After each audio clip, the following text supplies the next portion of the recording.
Just a quick one, guys, before we get into today's video. We have dropped our brand new August collection. We've got the Surrender or You'll Die BB t-shirts, along with the Glasgow Rangers Union Jack tees. If you want to shop the new collection, go down into the link in the description or go to rfcclothing.com. Anyway, let's get into today's video. And hello everybody, welcome back to the channel, guys. I hope you're all well. Before we do get into today's video, as always, please do smash that like button and subscribe to the channel for daily Rangers content. Rangers are through to the playoff round of the Champions League after they drew with Servette this evening, however did win the tie on aggregate. Thank goodness me, we do like to do it the hard way, of course, but take nothing away from it. It was very, very important and imperative that we got through this tie and got to the playoff round. As I said in the preview video earlier on, the riches at stake for actually just getting to the playoff round are quite a lot. So Rangers have earned themselves a fee of around £3 to £5 million, or a minimum of £3 million for getting this far to the playoff round. I know the Champions League riches, the big riches, come with getting to the group stages, and that's our aim, of course. But getting to the playoff round, you get you get more money for getting to the playoff round of the Champions League qualifiers than you do for the whole Scottish Premiership campaign. So just to show you there, that £3 to £5 million that we've just got from that round for qualifying for this round, we could go a long way with regards to our sort of transfer activity. Now, of course, PSV Eindhoven also won this evening, so Rangers will be taking on PSV. It's going to be a really, really tough test, of course. However, I am going to touch upon PSV a bit later on, but let's discuss this evening. Now, as I said, we do like to make it hard for ourselves. I'm not going to laud us. The second half was actually very impressive and there were a lot of good things about it, but the first half was simply not good enough. I just felt there were so many mistakes being made, and as I said, if we didn't have Jack Butland in goal, we could have actually been out of the tie. So as I'm saying, I like to be positive. We've got through to the next round, but I'm not taking anything away from that first half. It was very, very bad. It was probably one of the worst we've actually seen us play. Now, with regards to the sort of negatives, and then we will go on to the positives because there are quite a lot. As I said, I don't like to be negative, but as I said, we are just sort of getting our team going, and this is our new team, and there is going to be teething problems with what we're trying to achieve here. But obviously, the first half was a bit of a problem defensively, and our attacking players, they just love to miss sitters, don't they? Hopefully, this will iron itself out as time goes on. I'm just hoping that we haven't got a bunch of duds that need loads of chances to score goals. Danilo today, again, he did score at the weekend, but has to put that chance away in the first half.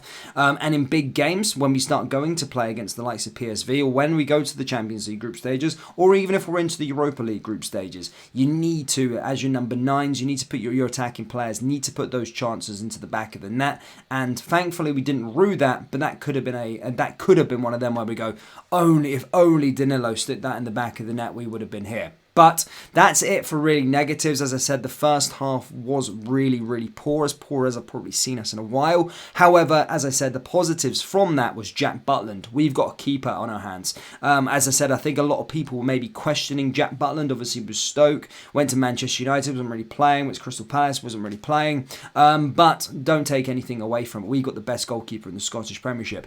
He's fantastic, really, really good.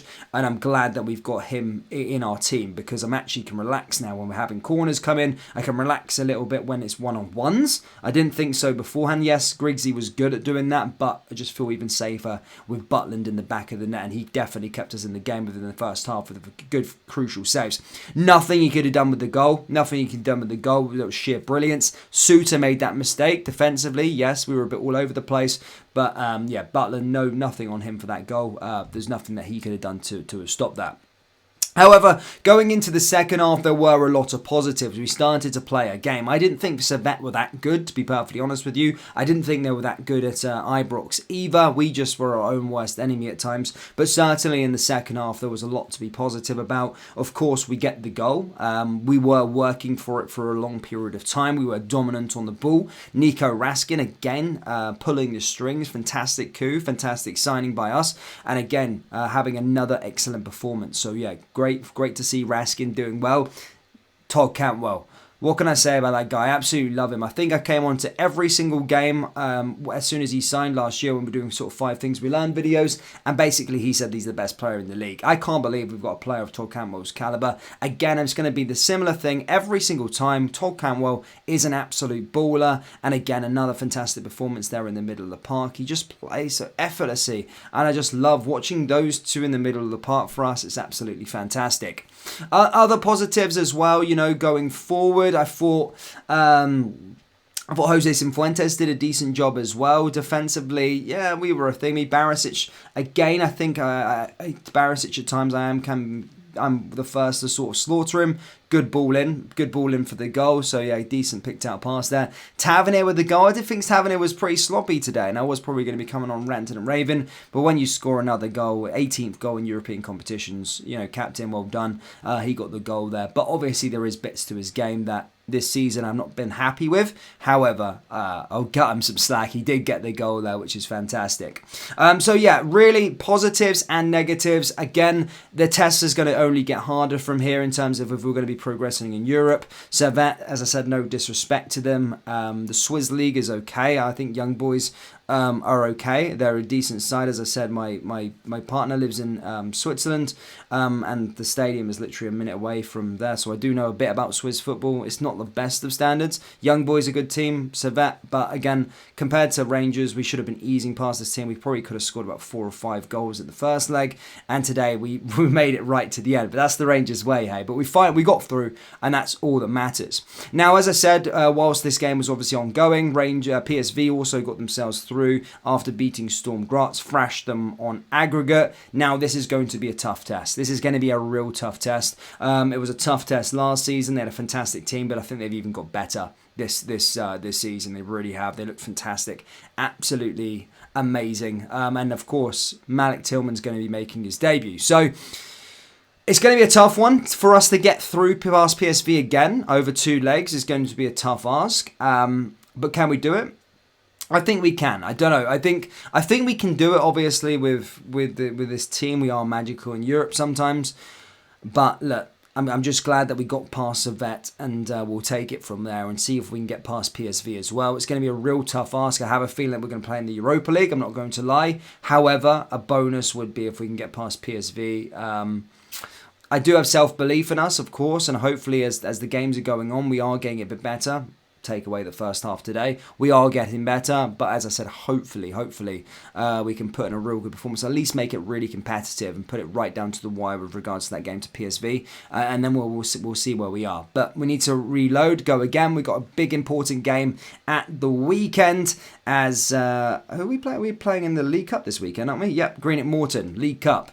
Chance to get into the quarter-final of the Cup. First piece of silverware up for grabs. So important that we get going, but maybe a bit of rest for some of our key players. Maybe to start to see some other fringe players get a chance. And then we can have a full week rested for that game against PSV Eindhoven, which I think is on Wednesday or Tuesday? Tuesday or Wednesday? Yeah, Tuesday, 8 o'clock, Ibrox. Bring it on. But Rangers fans, that's all I've got for you today. Do let me know your thoughts down there in the comment section below. That brings us to the end of today's video. As always, please do smash that like button and subscribe to the channel for daily Rangers content. Remember, we do have Rangers t-shirts available on our website, so do browse the collection by going down into the link in the description or going to rfcclothing.com. Thank you. I'll see you all next time. Take care. Peace.